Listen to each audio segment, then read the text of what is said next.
Hi hello all, it's Monday morning mini vlog. இன்றைக்கி லஞ்சுக்கு வந்து வாழைக்காய் பொரியல் தான் ரெடி பண்ண போகிறோம். ஸோ அதனால் அதை பாயில் பண்ணி வச்சுக்கணும்.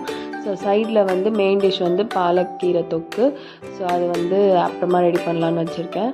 ஸோ இப்போ மார்னிங் வந்து தோசைக்கு சைட் டிஷ்ஷாக வந்து முருகன் இட்லி கடை ஸ்பெஷல் கொத்தமல்லி சட்னி தான். ஸோ இது வந்து எப்படி பண்ணலான்னு பார்க்கலாம். ஒரு ஸ்பூன் உளுந்து, ஒரு ஸ்பூன் கடலைப்பருப்பு, 2 சில்லி, 2 க்ரீன் சில்லி, அப்புறம் ஒரு டொமேட்டோ, எல்லாத்தையும் கட் பண்ணிவிட்டு லாஸ்ட்டாக வந்து கொத்தமல்லி போட்டு நல்லா வதக்கி கிரைண்ட் பண்ணி எடுத்துக்கிட்டா சட்னி ரெடி. சூப்பராக இருக்கும், ட்ரை பண்ணி பாருங்கள்.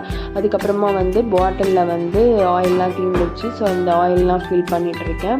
ஃபில் பண்ணிட்டு அடுத்து லஞ்சுக்கு தான் ரெடி பண்ணிகிட்டு இருந்தேன். ஒரு வெங்காயம், 2 தக்காளி, ஒரு spoon chilli powder, 2 spoon coriander போட்டு இதெல்லாம் மிக்ஸ் பண்ணி ஆட் பண்ணிவிட்டு அதுக்கப்புறம் ஃபைனலாக வந்து பாலக்கீரை போட்டு இறக்குனா தொக்கு ரெடி.